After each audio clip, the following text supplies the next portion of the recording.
अस्सलाम वालेकुम, सितारों के सफ़र पर खुश आमदीद।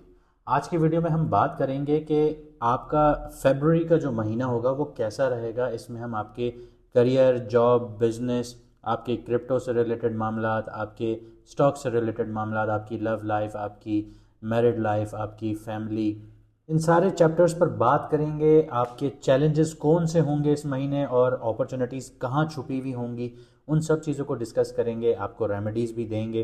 लेकिन उससे पहले मैं एक चीज़ कहना चाहूँगा कि जिन लोगों की शादी से रिलेटेड मसले आ रहे हैं, जिन लोगों के कारोबार में मसले आ रहे हैं, जिन लोगों के जॉब से रिलेटेड इश्यूज़ आ रहे हैं, प्रमोशंस नहीं हो रही, बॉस से बहुत ज़्यादा उलझनों का शिकार हो रहे हैं आप लोग, शादी से रिलेटेड मुश्किलात आ रही हैं, आप लोगों की बात पक्की होती है टूट जाती है, या आप लोग शादी कर लेते हैं तो वो चल नहीं पाती, 1 महीना, 2 महीना, 3 महीने इस तरह टूट जाती हैं, बिजनेस में ग्रोथ नहीं देखने को मिल रही। तो अगर आप इन सारी चीज़ों से परेशान हैं तो आप लोग अपॉइंटमेंट ले सकते हैं। अपनी कुंडली या अपना जायचा आप मैडम एस्ट्रोलॉजर एनबॉक्स को दिखा सकते हैं और प्रॉपर गाइडेंस हासिल कर सकते हैं। स्क्रीन पर आपके व्हाट्सएप का नंबर आ रहा होगा, मैसेज करके आप लोग अपॉइंटमेंट बुक करवा सकते हैं। जिन लोगों को अपना मून साइन नहीं पता वो कमेंट सेक्शन में अपनी ओरिजिनल डेट ऑफ बर्थ लिखें, आपको आपका मून साइन बता दिया जाएगा। आइए वीडियो को शुरू करते हैं। अब बात करते हैं सजिटेरियस मून साइन वालों की, यानी कि धनु राशि, यानी कि बुर्ज कौस वालों की। तो सबसे पहले career, business, job, finance, crypto और इन्वेस्टमेंट्स की बात करते हैं। तो करियर के लिए जो फेब्रुअरी है वो स्टडी तो है लेकिन अनस्पेक्टेक्युलर है आप लोगों के लिए, क्योंकि आप लोग ढैया में हैं और 10th हाउस विर्गो आप लोगों का जो करियर का घर है वो खाली है, लेकिन जो सैटर्न बैठा है आपके 4th हाउस में वो 7वीं नज़र से आपके 10th हाउस को देखता है। और जो उसका लॉर्ड है आपके 10th हाउस का, वो मंथ के शुरू में आपके 2nd हाउस कैप्रिकॉन में होगा और 8th ऑफ फेब से ये आपके 3rd हाउस में एंटर हो जाएगा। तो जैसे ही कम्युनिकेशन बेस्ड काम है, आप लोगों के डॉक्यूमेंटेशंस हैं, सेल्स हैं और एनालिसिस रिलेटेड रोल्स हैं, ये बहुत ज़्यादा एक्टिव रहेंगे और इनमें आपको एडवांटेज भी मिलेंगे। मार्स और सन भी यहाँ पे कंजंक्शन में है आपके 2nd हाउस में, सरवना नक्षत्र में है, तो आपको बोल्ड डिसीजन लेने पर मजबूर भी करेंगे यहाँ पे। लेकिन यहाँ पे एक चीज़ मैं आपको बताता चलूँ, बोल्ड डिसीजंस तो आप ले लेंगे लेकिन अगर वो वेल रिसर्च डिसीजंस ना हुए तो आप लोगों के लिए मुश्किलात बढ़ना शुरू हो जाएंगी। उसकी वजह यह है कि ये 2nd हाउस में तो बैठे हैं लेकिन साथ ही साथ 7वीं नज़र से आपके 8th हाउस को भी एक्टिवेट कर रहे हैं, तो टोन और लैंग्वेज पर आपका कंट्रोल होना बहुत ज़रूरी है। इसके अलावा मार्स की, जैसे मैंने आपको बताया कि 7वीं नज़र जो है वो आपके 8th हाउस पर पड़ रही है, इसलिए सडन करियर से रिलेटेड जो स्ट्रेस है या कॉन्फिडेंशियल मैटर्स हैं वो सरफेस पे आते हुए नजर आएंगे। फाइनेंस की बात करते हैं तो गेन्स और फाइनेंस जो है वो आपके मिक्स्ड रहेंगे, क्योंकि 2nd हाउस कैप्रिकॉन है, मार्स और सन का इन्फ्लुएंस जो है वो इनकम को एक्टिवेट करता है, लेकिन एक्सपेंसेस भी पैरेलल आप लोगों के चलना शुरू होंगे। 11th हाउस जो है वो लिब्रा है, स्टेबल गेन्स देता है लिब्रा, लेकिन यहाँ पे जुपिटर आपका जो है वो रेट्रोग्रेड है, इसकी वजह से एक्सपेक्टेड प्रॉफिट जो है वो थोड़े डिले हो सकते हैं। 5th हाउस आपका एरीज है, स्पेकुलेशंस के लिए टेम्पटिंग लग सकता है आप लोगों को इस टाइम पीरियड में, लेकिन मार्स की जो एग्रेसिव एनर्जीज हैं उसकी वजह से क्रिप्टो और स्टॉक्स में रिस्क लेना 10 से 18 फरवरी के बीच में आप लोगों के लिए अच्छा नहीं होगा। इसको अवॉइड कीजिएगा, लॉन्ग टर्म प्लानिंग करें और सिस्टमेटिक इन्वेस्टमेंट्स करें, वो आपके लिए बेहतर रहेंगी। आगे बात करते हैं आपकी लव और रिलेशनशिप्स की। तो लव लाइफ जो है फरवरी में वो रीअसेसमेंट मांगती है आपसे और आपसे सब्र भी मांगती है। 5th हाउस जो है वो एरीज है, रोमांटिक अट्रैक्शन देता है आप लोगों को, लेकिन मार्स का जो स्ट्रॉन्ग इन्फ्लुएंस है वो इम्पल्सिव रिएक्शंस क्रिएट कर सकता है आपके लिए। मून जब आपका सजिटेरियस में होगा यानी 12th ऑफ फेब को, और एरीज में होगा 21st फेब को, तो इमोशनल एक्सप्रेशंस में आप लोग इजी रहेंगे और आपकी जो बॉन्डिंग है वो इम्प्रूव होगी। तो इन 2 दिनों को यूटिलाइज कीजिएगा अपने रिलेशनशिप को और बेहतर बनाने के लिए। जो लोग शादीशुदा हैं, पार्टनरशिप्स में हैं, तो उनके लिए 7th हाउस यहाँ पे एक्टिवेट होता है, जेमिनी है यहाँ पे, जुपिटर जो है वो रेट्रोग्रेड है, जो आपके ज़ोडिएक का लॉर्ड है। ये एक इम्पॉर्टेंट रोल यहाँ पे प्ले करता है। पुराने इश्यूज़ हो गए, पास्ट कन्वर्जेशंस हो गई या अनरिजॉल्व्ड आपकी मिसअंडरस्टैंडिंग्स हो गई, वो वापस ला के आपके सामने खड़ा कर देगा। जुपिटर की जो 5th नज़र है वो आपके 11th हाउस लिब्रा पर पड़ती है, 7वीं नज़र 1st हाउस पर पड़ती है और 9th नज़र आपके 3rd हाउस पर पड़ती है।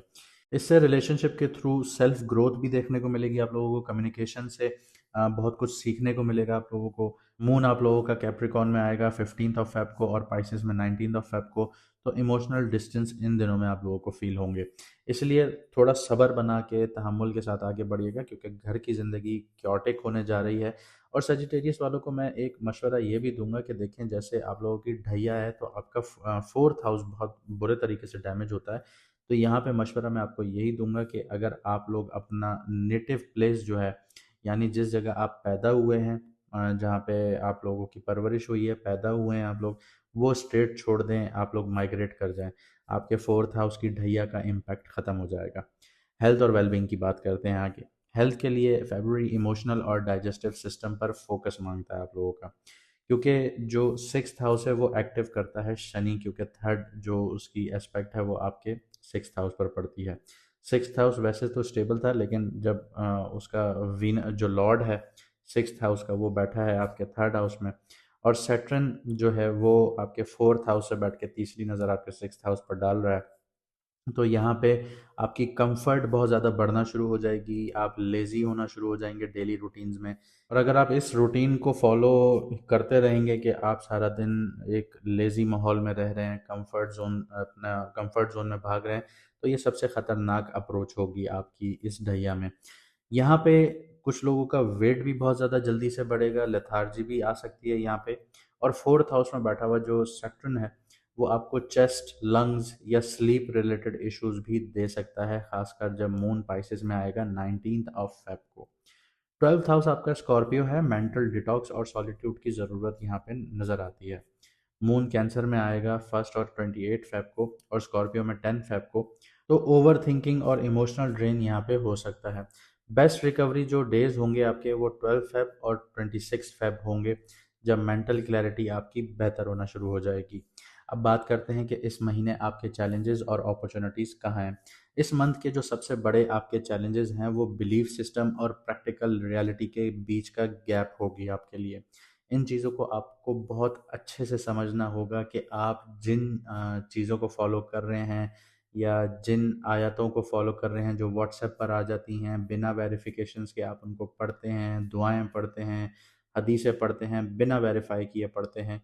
तो अब यहाँ पे आपका जो सिस्टम है, या आप कोई भी, आप किसी भी रिलीजन से ताल्लुक़ रखते हैं, तो आप कुछ भी पढ़ते हैं बिना वेरिफिकेशंस के, तो अब आपको पता चलेगा कि आप गलत थे या आप ठीक थे, या आपका जो निज़ाम चल रहा था वो सही था या गलत था। तो आपके बिलीफ सिस्टम पे अब सवालात उठेंगे। इसके अलावा केतु जो बैठा है वो आपके 9th हाउस में बैठा है, तो लक पर डाउट भी यहाँ पे आप लोगों को देखने को मिल सकता है। ये भी एक चैलेंज आपको फील होगा कि मेरी किस्मत मेरा साथ नहीं दे रही, क्योंकि ढैया का टाइम पीरियड है। लेकिन यहाँ पे अपॉर्चुनिटीज़ भी आप लोगों के लिए आती हैं, क्योंकि जुपिटर रेट्रोग्रेड है, तो आपको रिलेशनशिप्स और एग्रीमेंट्स को मेच्योर करने के जो तरीके हैं उनको रीडिफाइन कीजिए। यहाँ पे आपको अचानक से बहुत अच्छी डील्स भी मिल जाएंगी पार्टनरशिप्स में, क्योंकि जुपिटर आपके 7th हाउस में बैठा है। और जिन लोगों की शादियां नहीं हुई उनके शादियों के चांसेस भी बनेंगे। और 24 फेब के बाद आप लोगों को क्लैरिटी और कम्युनिकेशन जो है आप लोगों की वो स्मूथ होती हुई नज़र आएगी। अब बात करते हैं कुछ रेमेडीज़ की। तो सबसे पहले मैं आपको यही गाइड करूंगा कि आप लोगों ने डेली जर्नलिंग करनी है, ताकि जो आपका माइंड क्लटर हुआ हुआ है वो डी क्लटर हो। देखें, सफाई जैसे निफ्स ईमान है ना, इसी तरह आपको अपना दिमाग साफ सुथरा रखना होता है। जब तक आपका दिमाग साफ सुथरा नहीं होगा, आपको आगे का पता नहीं चलेगा कि आपने आगे जाना किस तरफ है। जब आप एक के बाद एक उलझन में फंसे रहेंगे तो आप कभी भी आगे नहीं बढ़ पाएंगे।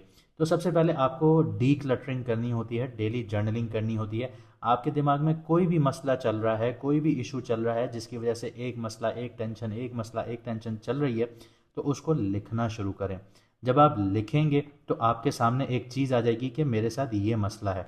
फिर उसके आप रास्ते तलाश कीजिए कि कहाँ से ये रास्ता है तो ये जो मसला है हल हो सकता है।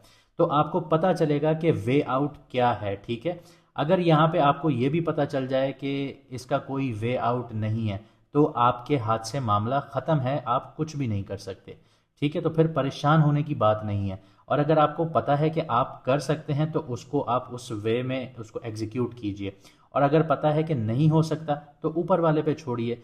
ये आपको जो माइंड है आपका रिलैक्स होना शुरू होगा। इसी के साथ साथ माइंडफुलनेस प्रैक्टिसेस कीजिए, स्लो ब्रीदिंग एक्सरसाइजेस प्रैक्टिस कीजिए। माइंड रिलैक्स होना शुरू होगा, बॉडी रिलैक्स होना शुरू होगी। इसके अलावा ऊपर वाले का शुक्र अदा हर हाल में करना है। उसने जितनी हमें नेमतें दी हैं वो हम उसका जितना शुक्र अदा करें वो कम है।